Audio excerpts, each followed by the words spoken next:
Hi there! Welcome back to my series going over my first impressions and analyses of the Final Fantasy VII Rebirth soundtrack. I wasn't sure if I was going to make more of these, but I received a couple kind and encouraging comments, which helped tip the scales.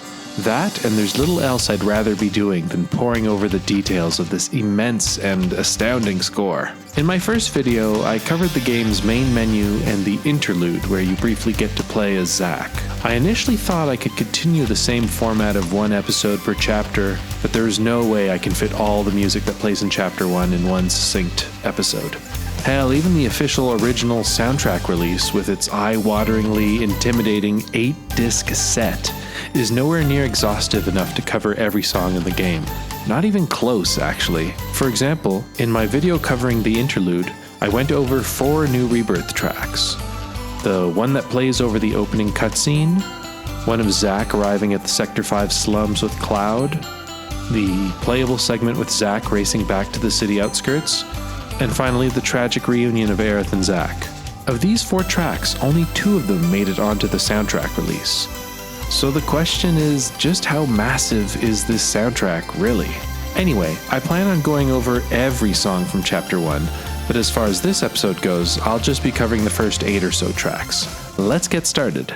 Chapter 1, which covers the entire Nibelheim flashback sequence, begins with our second callback to the Final Fantasy VII main theme, but while the version that played over the title card in the interlude was victorious,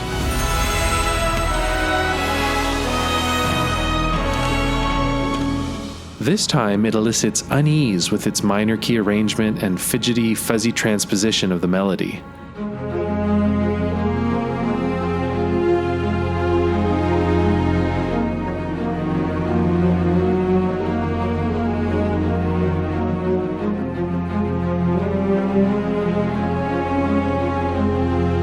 Uncannily familiar yet cloaked in misdirection, just like Cloud recalling these events of 5 years ago.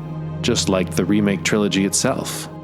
Oh, and just like that, it's done. This track's name and arranger are unknown since it didn't make it onto the original soundtrack, though it's fairly safe to assume it was arranged by Shotaro Shima since his work shows up constantly in Chapter 1.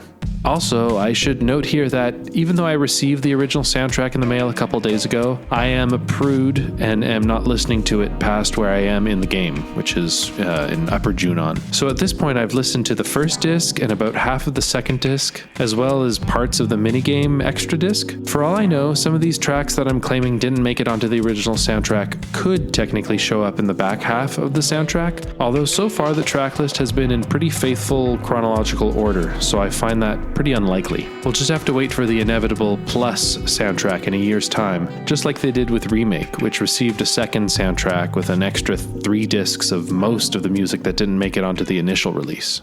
Chapter 1's second track starts just as the last one ends. We're inside the truck now, on the way to Nibelheim with Sephiroth, Cloud Jr., and a nameless grunt. The track has a slow sort of mission planning feel to it.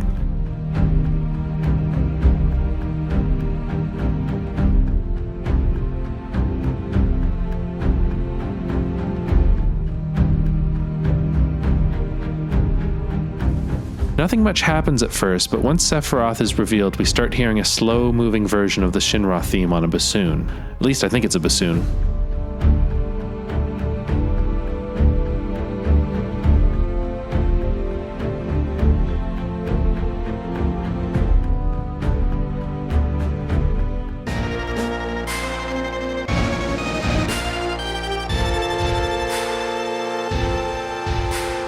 Right after that, you hear an equally slow rendition of the melody from Let the Battles Begin.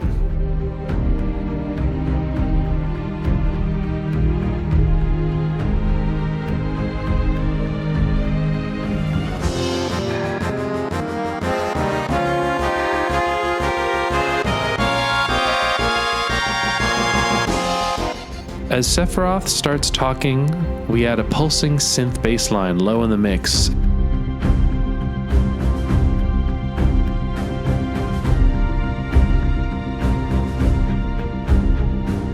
And then we are done. As the truck comes to a sudden stop, another seamless new track kicks up, and this one did make it onto the original soundtrack. And for good reason, too.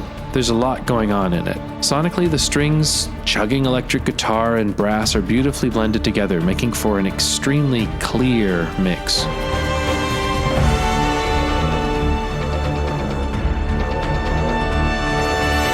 What is a mostly ambiguous build-up reveals a couple key themes. First, let the battles begin.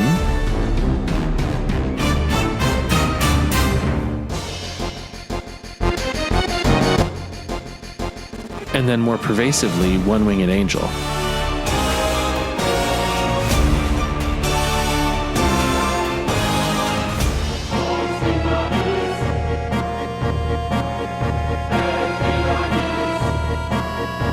Or those chosen by the planet.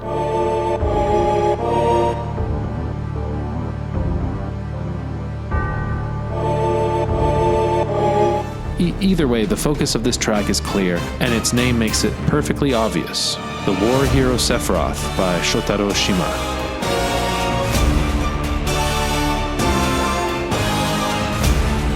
Shotaro Shima is a truly magnificent arranger, and even if you don't know his name, if you've played through Final Fantasy VII Remake, you are familiar with his work. More than any other arranger on the project, he is personally responsible for the largest share of fantastic tracks, bar none. Prior to Remake, he did a bit of work on Kingdom Hearts 3 and the now defunct mobile game Final Fantasy Record Keeper, so the Remake trilogy really is his main claim to fame so far. Or at least he should be famous if Square Enix bothered to highlight his contributions to this series, the way they've done for Masashi Hamauzu and Mitsuto Suzuki. His versatility is astounding. He can be hyper-faithful to Nobuo Uematsu's original score, a process Shima describes as HD arranging.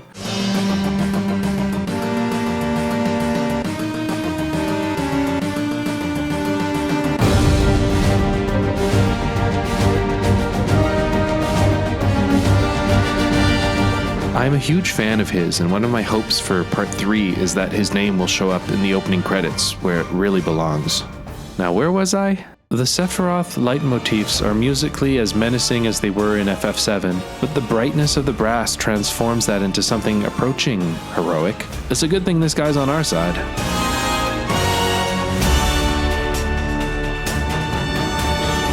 At this point, we get a taste of the third and final theme featured in this track. None other than the Final Fantasy VII main theme once again.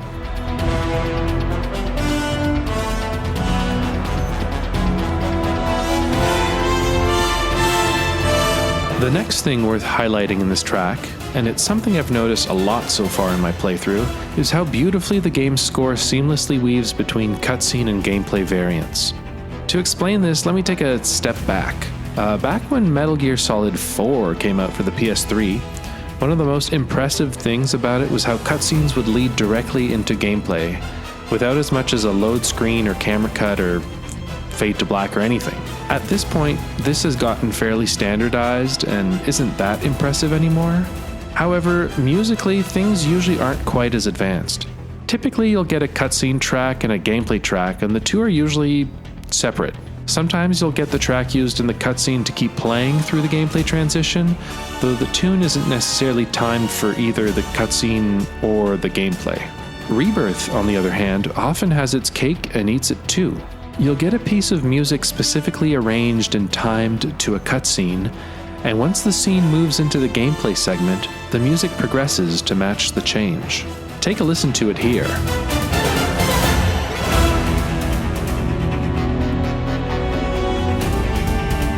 Remake does this too from time to time, but from my 40 hours of Rebirth so far, it's clear this is an effect they've really mastered this time around. Anyhow, this new passage, the first gameplay passage of the track, is a lot of fun.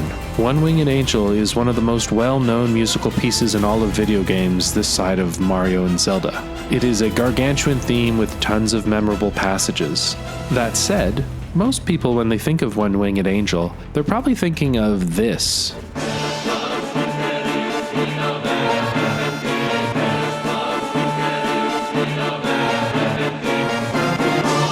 Or this part.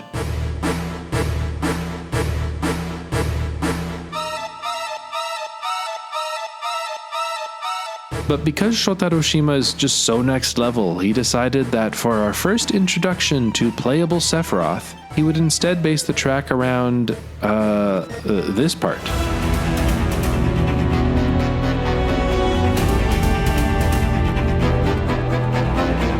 You know, the dark choral chunk near the song's climax?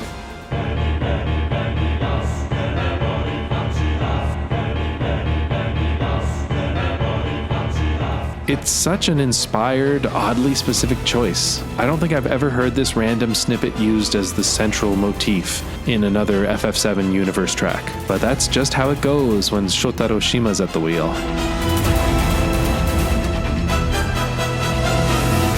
Once you take out the gnarly-looking Disgorgon, it triggers the track's coda, seamlessly matched up with the ensuing cutscene.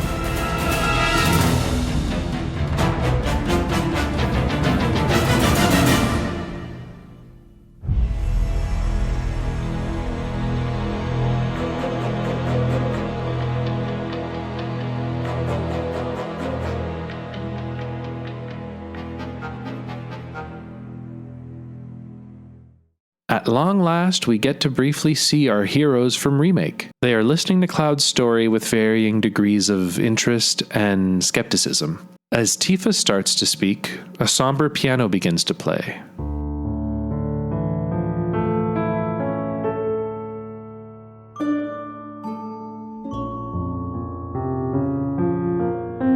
The counter melody on the Celesta and harp, or maybe a plucked double bass, I can't really tell, plays the beginning of the Lifestream melody. The Lifestream melody is the introductory melody to Final Fantasy VII,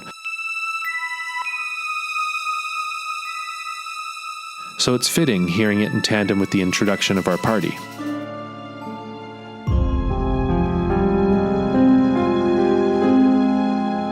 At first, it's unclear whether the ascending piano melody is an ominous version of the classic prelude melody,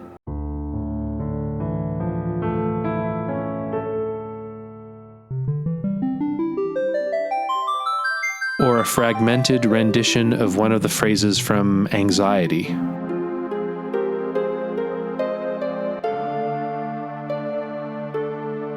Though, considering how strikingly similar those two pieces are, I think that ambiguity might be intentional. That said, once the scene lifts from black and reveals Nibelheim proper, this track starts more explicitly lifting from Anxiety, which makes sense given that this is the track that plays at this point in FF7 as well.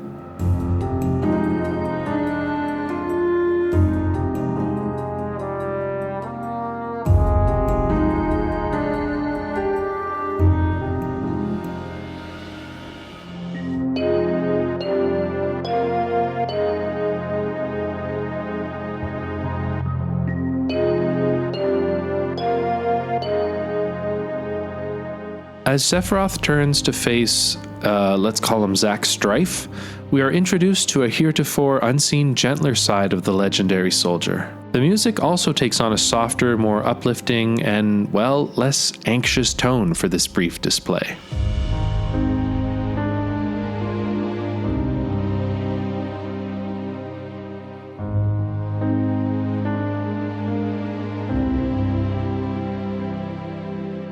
As gameplay resumes, we switch to a more faithful rendition of Anxiety.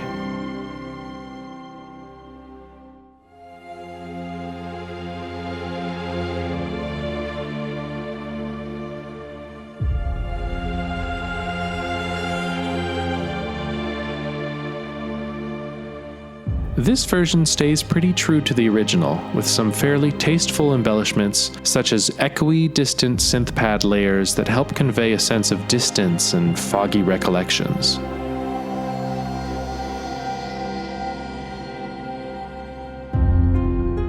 Besides that, it stays very true to the original, which is a nice piece of auditory anchoring and a release from what has been an otherwise pretty disorienting and surprising opening to Rebirth so far.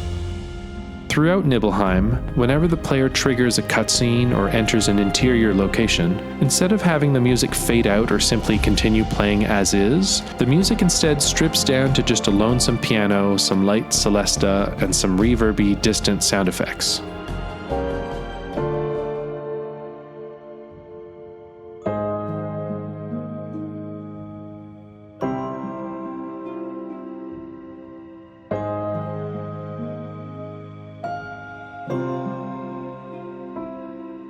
This matches the more intimate feel of these different environments. Once the cutscene ends, or you head back outside, the original arrangement fades back in.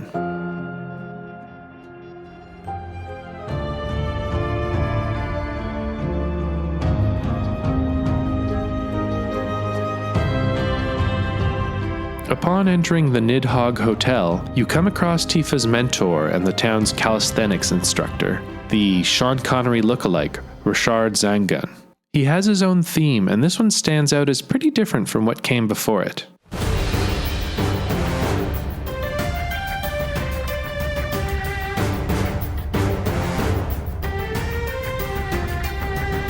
They seem to be going for a Chinese wuxia soundtrack-inspired arrangement, what with the Guzheng and Erhu sharing the lead melodies. Suitable, if a bit on the nose, considering Zangun is a martial artist from a distant land.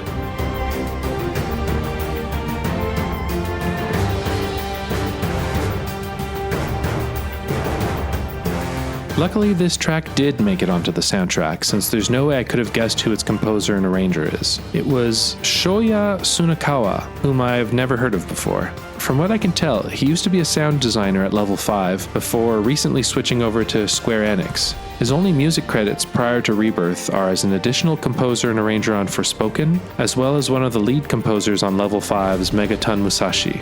That's it. This isn't my favorite piece in Rebirth so far, but I appreciate the change of pace. I'll be curious to see if Tsunakawa contributes any more compositions or arrangements to Rebirth. Near the end of the piece, there's a melody that really jumped out at me, but I couldn't quite remember from where I'd heard it.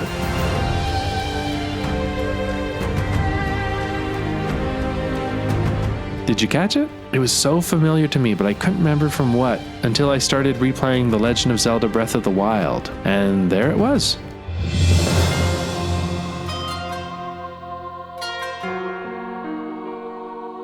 Urbosa's theme. Hey, if you're gonna copy, might as well copy from the very best. By the way, if you venture to the far end of town, you can see some Nibelheimers practicing Zangun's martial techniques. A diegetic version of Zangun's theme can be heard coming from a nearby speaker.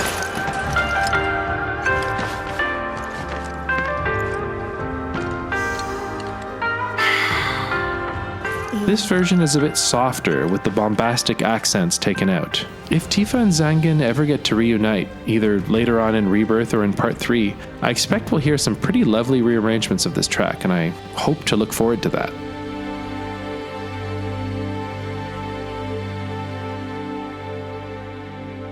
Anyhow, upstairs from Zangun, we catch up with Sephiroth, where we get our first glimpse that something is troubling him. The short, ensuing piano piece is eerie and appropriately unsettling.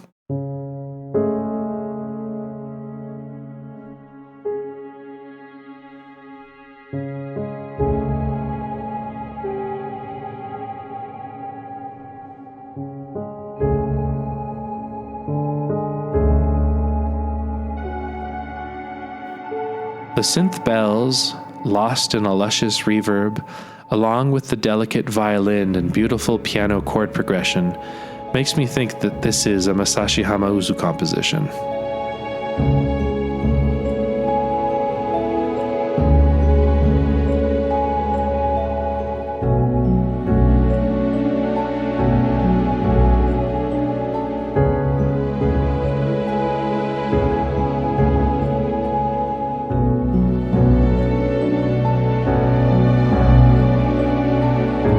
The whole thing is over before it gets the chance to really develop, so I can see why it was cut from the soundtrack. I hope it gets embellished later on in the score because it sounds very promising. Alright, I'm going to leave you with one last track for today, and it's my absolute favorite so far. The next morning, as Cloud and Co. make their way to the outskirts of town, a jaunty track begins to play.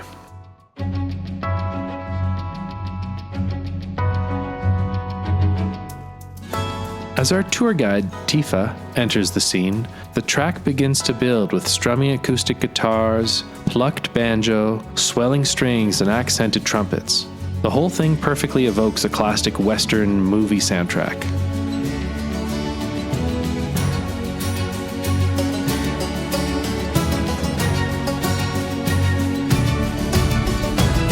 As the catchy as hell banjo lead comes in, we are still left guessing as to where this is going. When Tifa introduces herself to the group, we finally get our payoff.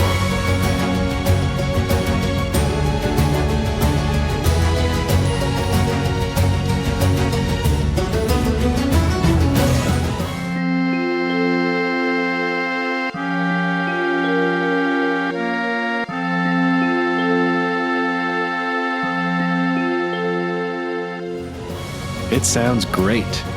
But of course they save the best for last. The Tifa's theme chorus gets completely recontextualized by throwing in an unexpected chord change in the middle of the phrase.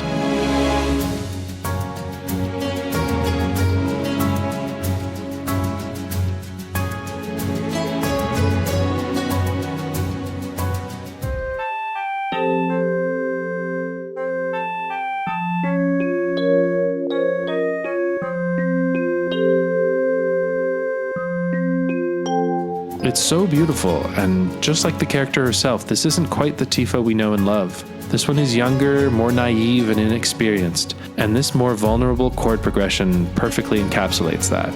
It's more delicate too, and hints at how Tifa's peaceful, sleepy countryside life is about to be tragically upended in just a few days. We are seeing an innocence that doesn't exist anymore, which makes this scene all the more tragic. Compare this bright arrangement of Tifa's theme to Yoshinori Nakamura's The Star of Seventh Heaven from Final Fantasy VII Remake.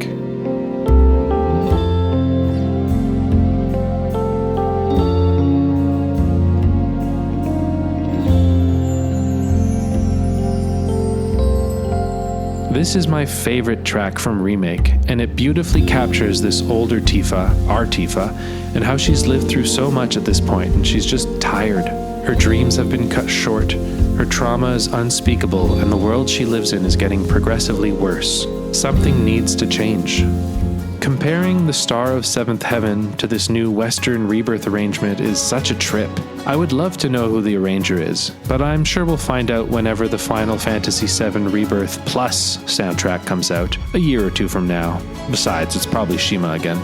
Anyway, after Sephiroth, Tifa, and Zack Strife turn to head towards Mount Nibel, we get two brief teases of the Final Fantasy VII main theme before the track comes to a close.